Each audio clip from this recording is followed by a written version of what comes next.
Welcome back to my channel Chaitanya classes. तो आज इस लेक्चर में हम डिस्कस करेंगे English pedagogy CTET 2025 paper 1 and paper 2 दोनों के लिए TLM that is teaching learning material. तो यहाँ से ये आपके सारे सब्जेक्ट्स में भी कॉमन टॉपिक रहने वाला है, जहाँ पे हम पढ़ते हैं कि TLM क्या होता है, इन्हें हम क्यों यूज करते हैं, ये लर्निंग को कैसे इफेक्टिव बनाता है, राइट। तो ये हमारा लेक्चर 9 है उस सीरीज का। तो स्टार्ट करते हैं विद टीचिंग लर्निंग मटेरियल। इस पर्टिकुलर वीडियो में सबसे पहले हम देखेंगे कि टीचिंग लर्निंग मटेरियल्स का यूज हम क्यों करते हैं। सेकेंड थिंग कि ये हम किस टाइप के यूज करेंगे, मतलब एक अच्छा टीचिंग लर्निंग मटेरियल कैसा होना चाहिए। द थर्ड वन इज कि ये कितने टाइप के होते हैं, और लास्ट में हम डिस्कस करेंगे कुछ प्रीवियस ईयर क्वेश्चंस जिनकी हेल्प से आपका टॉपिक बिल्कुल क्लियर हो जाएगा। तो स्टार्ट करते हैं, देखेंगे कि ये हम क्यों यूज करते हैं, मतलब किस तरह से ये टीचिंग को क्या करता है, बेहतर बनाता है, राइट। तो सबसे पहली बात आती है, किसी भी चीज को अगर हमें बच्चे को सिखाना है तो सबसे पहले क्या करना पड़ेगा, उसके अंदर इंटरेस्ट डेवलप करना पड़ेगा। तो पहला काम जो टीचिंग लर्निंग मटेरियल का है वो क्या है, बच्चों के अंदर इंटरेस्ट डेवलप करना। सेकेंड वन इज कि जब उनके अंदर इंटरेस्ट डेवलप हो जाएगा तब उनके अंदर क्या होगा, मोटिवेशन क्रिएट होगा। ठीक है, मोटिवेशन, जब बच्चे मोटिवेटेड होंगे तब वो चीजों को ज्यादा अच्छे से सीख पाएंगे। ठीक है। Third one is retention. Retention का मतलब हम समझते हैं धारण करने से, राइट। तो जैसे अगर आपने एसएसटी का एक टॉपिक बच्चों को सिखाना है जिसमें हम पढ़ा रहे हैं उन्हें लॉन्गिट्यूड्स एंड लैटिट्यूड्स के बारे में, तो जब तक आप सिर्फ बोलेंगे कि इस तरह से इमेजिनरी लाइंस होती हैं, कुछ वर्टिकल्स होती हैं, कुछ हॉरिजॉन्टल होती हैं, और डायरेक्टली आपने बोल दिया, तो बच्चा उतने अच्छे से कैच नहीं कर पाएगा चीजों को। पहले आपको क्या करना है, ग्लोब दिखाना है अर्थ का, और उसके बाद में आप उस पे वो लाइंस दिखा सकते हो, जिससे कि आप बताओगे कि किसी पर्टिकुलर पॉइंट की लोकेशन भी हम किससे निकालते हैं, लॉन्गिट्यूड से, लैटिट्यूड से। तो इस तरह से बच्चे क्या करेंगे, उसको रिटेन कर पाएंगे नॉलेज को, जब आप उन्हें किसी मैप के थ्रू या फिर ग्लोब के थ्रू या किसी भी इस तरह की मटेरियल के थ्रू सिखाएंगे, राइट। तो ये हो गए आपके इंपॉर्टेंट 3 पॉइंट्स। ओके, तो इस तरह से क्या होती हैं चीजें, आपकी क्या बढ़ाता है, ये इनहेंस करता है किसको, लर्निंग को, राइट।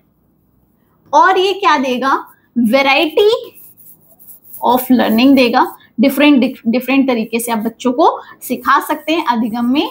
इसके लिए आपको क्या मिलेंगी, बहुत सारी वैरायटी मिलेगी,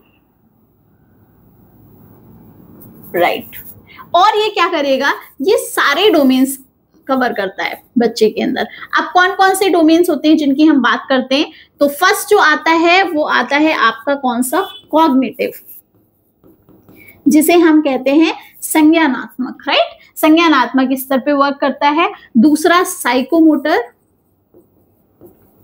मीन्स आप बोल सकते हो उसको गत्यात्मक। The third one is affective, affective होता है आपका भावनात्मक। तो ये सारे डोमेन्स क्या करता है, कवर करता है। यहां से आपको बहुत सारे क्या मिलेंगे, एक्सपीरियंस मिलेंगे, लर्निंग एक्सपीरियंस,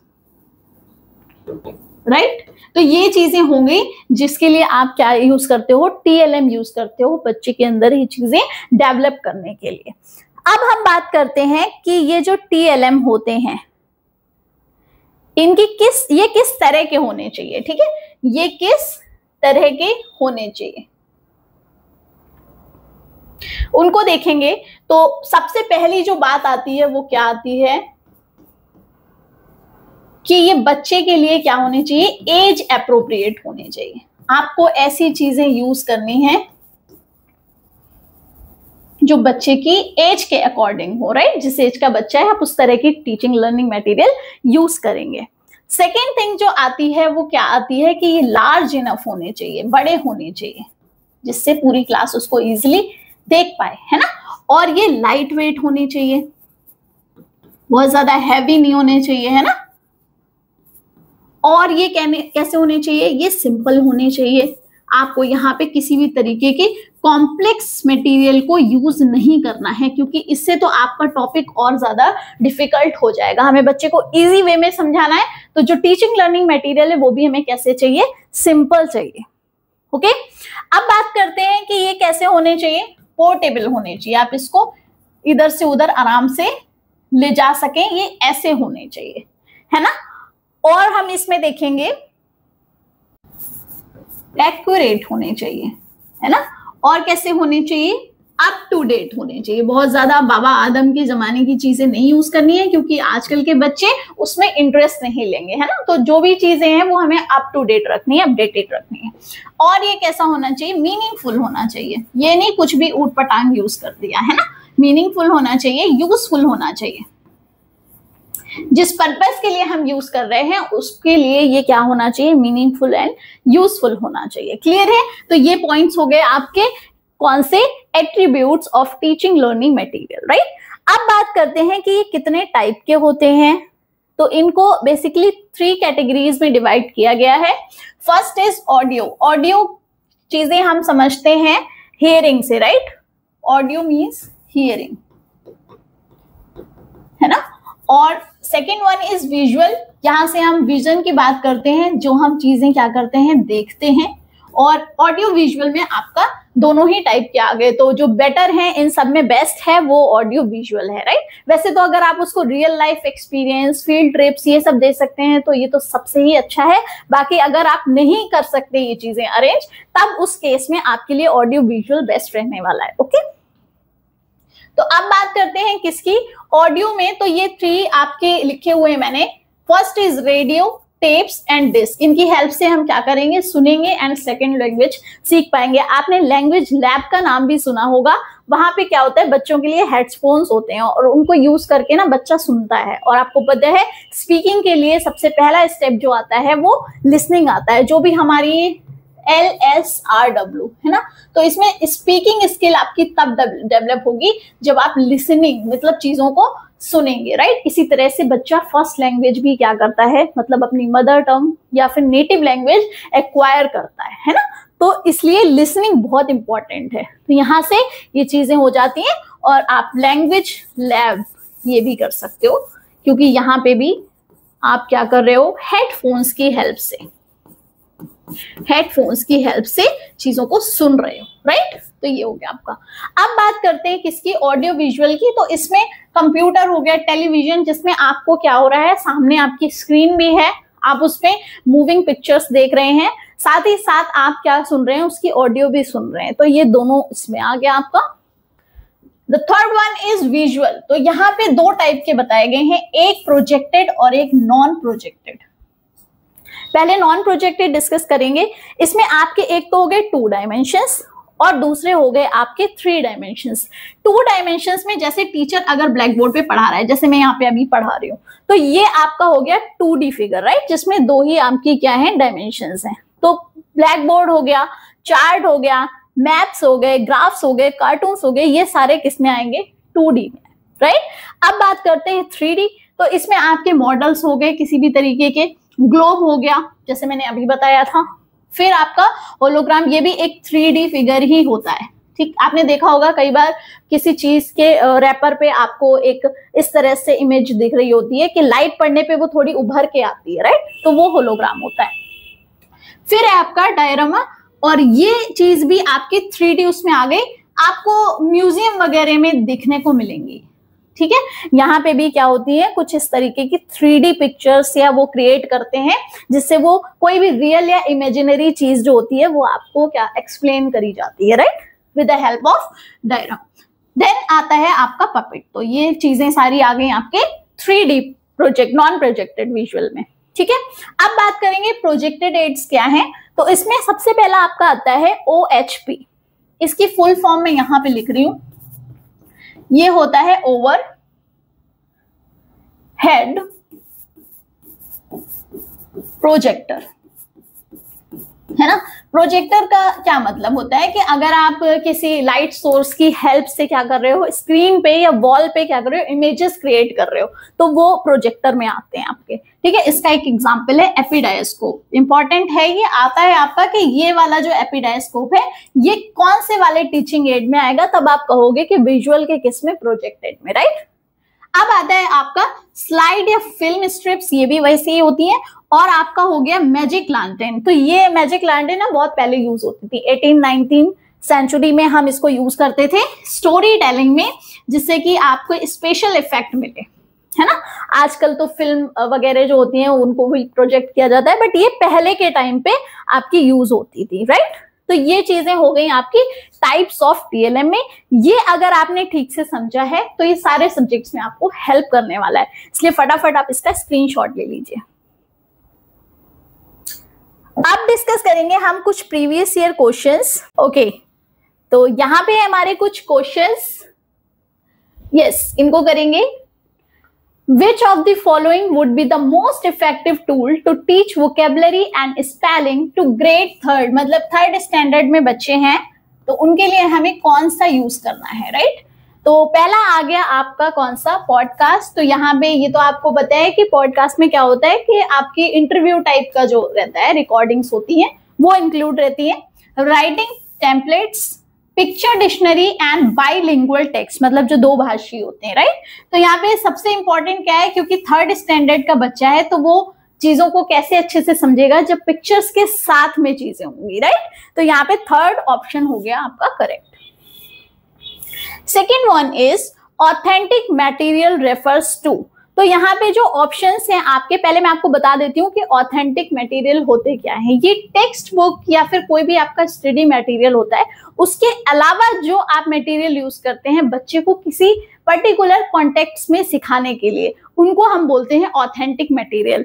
इसका एक एग्जाम्पल ले लेते हैं, जैसे टीचर को क्लास में किसी भी चीज के बारे में किसी कॉन्टेक्स्ट में कुछ पढ़ाना है, तो वो क्या करेगा, मान लीजिए एक बिस्किट का रैपर लिया उसने और उस पे जो चीजें लिखी हुई हैं, जो इंग्रेडिएंट्स हैं वगैरह वगैरह, वो उस रेफरेंस में बच्चे को कुछ सिखाना चाहता है, तो वहां पे उसने उस रैपर को यूज किया, तो वो रैपर जो होगा वो हो जाएगा आपका क्या, ऑथेंटिक मटेरियल, राइट। वहां पे किसी बुक्स की पर्टिकुलर किसी स्टडी मटेरियल की डिक्शनरी की बात नहीं हो रही है, राइट। तो सिंपली आप देखेंगे इन ऑप्शंस को, any text developed by text book writers, ये तो गलत हो गया।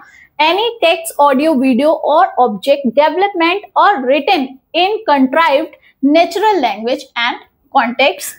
Third one is any creative text written by literary authors and poets. ये भी नहीं। Any text, audio, video or object developed written in natural language and context. तो ये आपका कौन सा हो गया, ऑप्शन डी इज करेक्ट, जहां पे क्या हो रहा है आपका नेचुरल लैंग्वेज की बात हो रही है एंड कॉन्टेक्स्ट की बात हो रही है। क्लियर, तो option D is correct.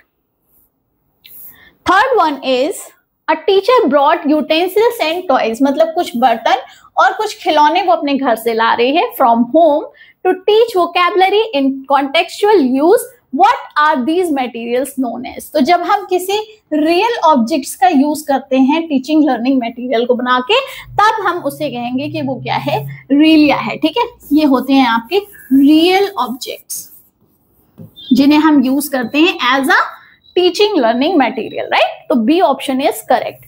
The fourth one is a teacher should use teaching aids in the classroom for, किस लिए यूज करना चाहिए टीचर को, एक्सप्लेनिंग डिफिकल्ट कॉन्सेप्ट, बिल्कुल ठीक है। रिवाइजिंग द ओल्ड कॉन्सेप्ट्स, ये भी ठीक है। Strengthening students understanding of unexplained concepts, जिनको हम बहुत अच्छे से एक्सप्लेन नहीं कर पा रहे हैं उनको सिखाने के लिए। तो ये तीनों ही ऑप्शन करेक्ट हैं, तो option D will be correct. Next question is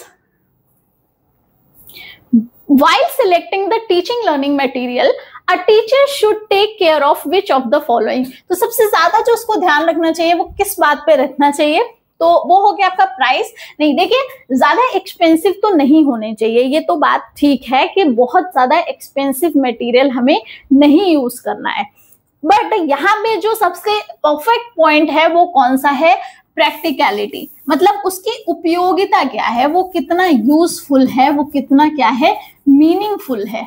तो ये चीज हम देखते हैं प्रैक्टिकलिटी में, तो ऑप्शन बी यहाँ पे हो गया correct. Now the sixth one is not a characteristics of good teaching add, कौन सा नहीं है, क्या एक आपका कहना चाहिए कौन सा नहीं है कैरेक्टर किसका, गुड टीचिंग एड का, लर्निंग मटेरियल का। तो it should be very small, क्या ये बहुत छोटा होना चाहिए? तो हाँ बिल्कुल ये छोटा नहीं होना चाहिए, है ना। तो ये हो गया आपका ऑप्शन ए करेक्ट। फिर देखते हैं it should be accurate in every respect, नहीं, हाँ ठीक है।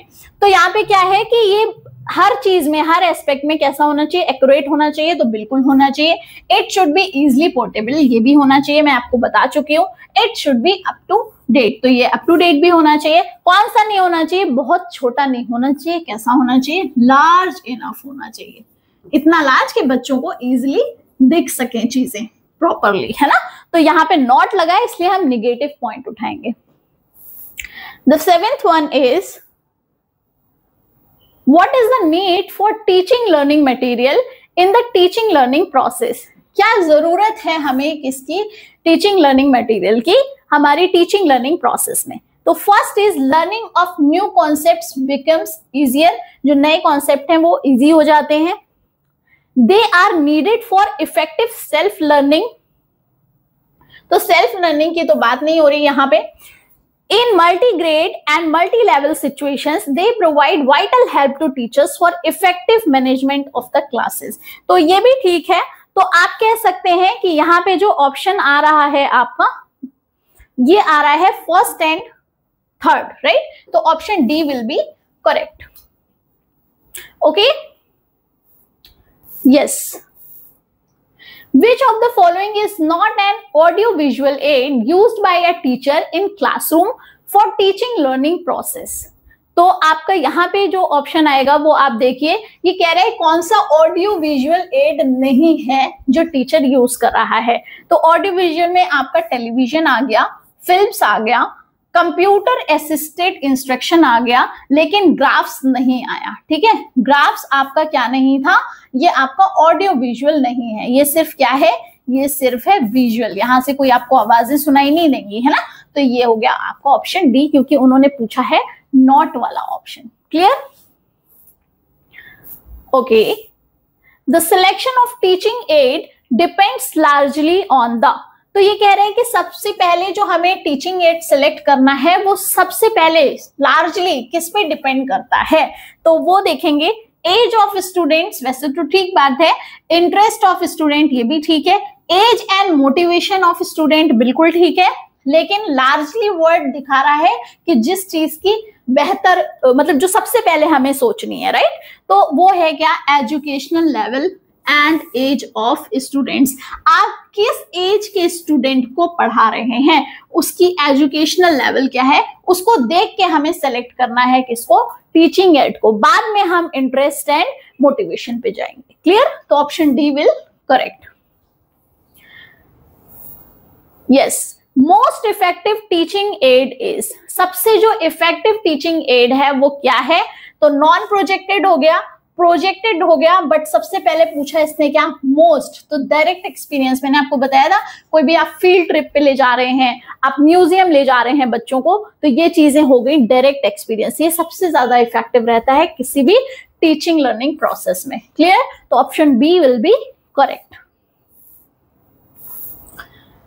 Which of the following types of learning material are in the form of real objects or ideas that make the concepts very clear? है ना।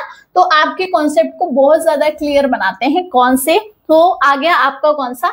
Visual material, surrounding environment, या फिर information and communication technology, and the last one is tactile material. तो ये सबसे important आपका जो यहाँ पे है वो है आपका टेक्टाइल मटेरियल। ये हो गया इसका option D. Okay, 12th one is what is the characteristics of a good teaching learning material? तो यहां पे देखेंगे the material should have utilitarian value, उसकी यूटिलिटी कितनी है उस पर डिपेंड करता है। The TLM should be lightweight, safe and sturdy, बिल्कुल ठीक है। स्टर्डी का मतलब यहां पे मजबूत हो गया, ठीक है। और familiarity of TLMs will help to introduce new concept, ये भी करेक्ट है। तो आपका इसमें जो ऑप्शन बना वो कौन सा बना? ए ऑप्शन, जिसमें 1, 2 एंड 3 तीनों ही ऑप्शन देख रखे हैं, ठीक है। Okay, some criteria for the selection of language items इसमें आपको पूछा है कि कुछ क्राइटेरिया ऐसा जो आप लैंग्वेज आइटम्स को सिलेक्ट करते टाइम देखेंगे, वो क्या है? इनफ वर्कशीट्स फॉर प्रैक्टिस, तो ऐसा नहीं है ज्यादा वर्कशीट दे दी तो वो यूजफुल हो जाएगा। एवरीडे वोकैबुलरी एंड सेंटेंसेस, ये भी नहीं जहां पे एवरीडे हो जाए या फिर बहुत सारी वर्कशीट हो जाए या फिर मेमोराइजेशन आ जाए, तो वो तो आपको पहले ही क्रॉस कर देने। A focus on language rules, ये रूल्स वाली बात भी नहीं ठीक है। क्या है? लर्नेबिलिटी, कवरेज एंड टीचेबिलिटी, ठीक है, आप उसको ठीक से पढ़ा सकें और वो क्या हो, लर्निंग में भी क्या करे, उपयोगिता उसकी दिखे, तो वो हो गया आपका कौन सा? D option correct. Next one is which is not a characteristics of a good text book, कौन सा इसमें से क्या नहीं है, गुड टेक्स्ट बुक का कैरेक्टर नहीं है? तो एडिक्वेट सब्जेक्ट मैटर, एडिक्वेट मतलब होता है इनफ, है ना, पर्याप्त, उसके अंदर क्या होना चाहिए? सब्जेक्ट मैटर होना चाहिए। सुटेबल स्ट्रक्चर, ये भी होना चाहिए। सुटेबल वोकैबुलरी, ये भी होना चाहिए। फ्रिक्वेंटली मिस स्पेल्ड वर्ड, ध्यान से देखिए, ये कह रहा है बहुत ज्यादा, फ्रिक्वेंटली मतलब बार बार, मिस स्पेल्ड मतलब गलत, जिनकी स्पेलिंग क्या है? गलत, ऐसे वर्ड्स होने चाहिए। तो कभी भी अच्छी टेक्स्ट बुक के अंदर ऐसा नहीं होना चाहिए। तो यहाँ पे नॉट पूछा था तो आपने निगेटिव पॉइंट उठाना है। क्लियर है? Okay. Audio visual add can be used in a language for, किस लिए यूज करते हैं हम इनको? For communication, for retention, for saving time, या फिर ऑल ऑफ द अबव। तो यहाँ पे जो आपका आ रहा है, रिटेंशन भी पे करता है और आपका टाइम भी बचाता है एंड कम्युनिकेशन भी क्रिएट करता है। तो ये हो गया आपका D option correct. Okay, next is a good English text book should primarily, अब यहाँ पे पूछ रहा है कि जो इंग्लिश की टेक्स्ट बुक है वो कैसी होनी चाहिए? Maintain the standard language, have contents in deductive order, देखो इसमें पर्टिकुलर एक ऑर्डर की बात की है ना, तो हमें किसी भी एक चीज को लेके नहीं चलना है ना। और यहाँ पे आ गया कंसिस्ट ऑफ यूनिक स्टोरीज, ऐसा भी नहीं है कि यूनिक स्टोरीज ही हो, बस एक ही क्राइटेरिया थोड़ी ना है। सबसे पहले क्या देखना है? प्रोवाइड कॉम्प्रिहेंसिबल इनपुट्स, ठीक है, कॉम्प्रिहेंसिव का मतलब होता है क्या? ऑल द एस्पेक्ट्स, जिसमें कवर हो रहे हैं, ठीक है, कवर्स ऑल द एस्पेक्ट्स। ये हो गया आपका क्या?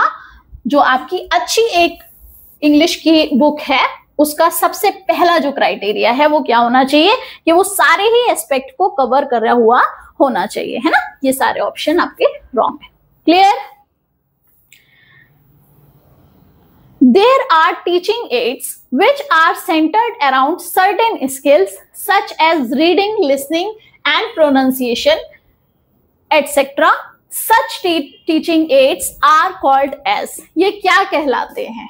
तो आपको देखना है, इसमें रीडिंग भी इंक्लूड है, लिसनिंग भी एंड प्रोनाउंसिएशन, मतलब आप कह सकते हो स्पीकिंग भी, है ना।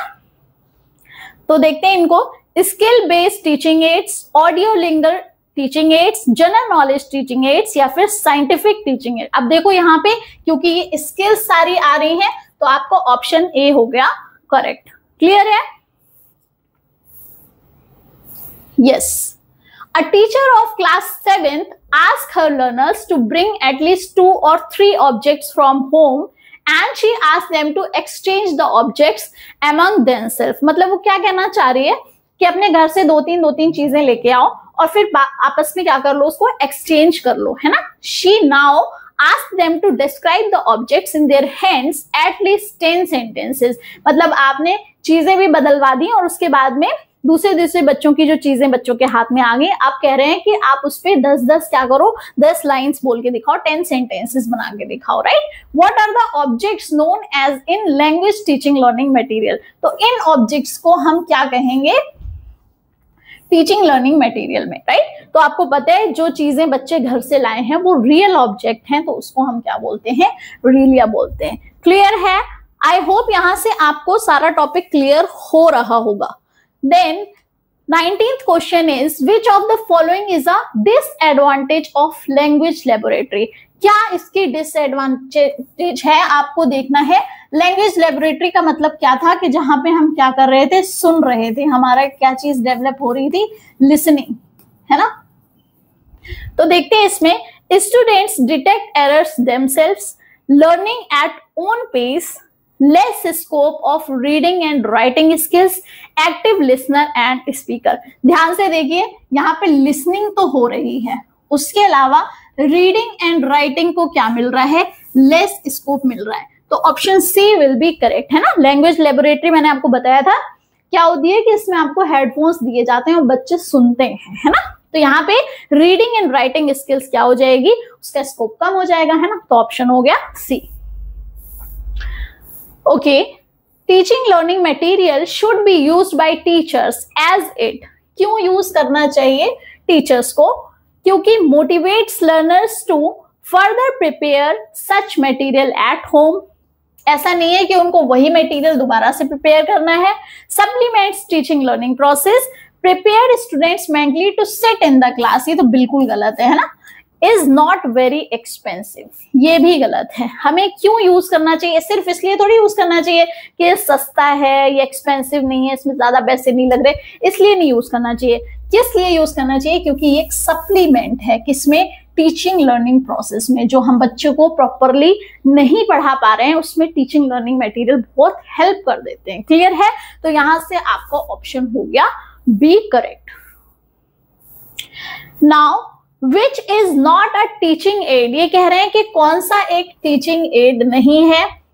OHP ओवरहेड प्रोजेक्टर, देन आगे आपका रेडियो एंड चार्ट। तो मैंने ये तीनों आपको बता चुकी थी मैं।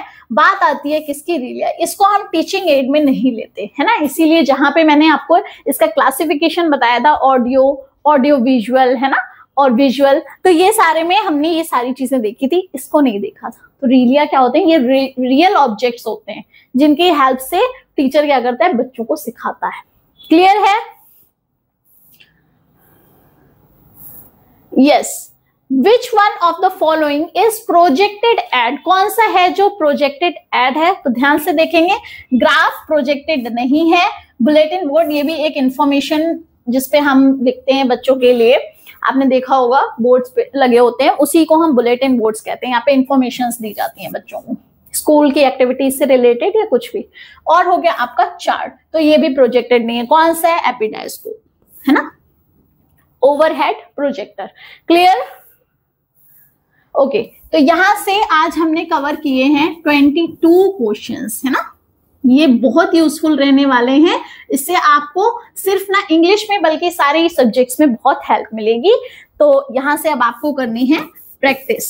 वैसे मैंने बहुत अच्छे से करा दिया है आपको, तो आई डोंट थिंक इसमें आपका कोई भी डाउट रह गया होगा।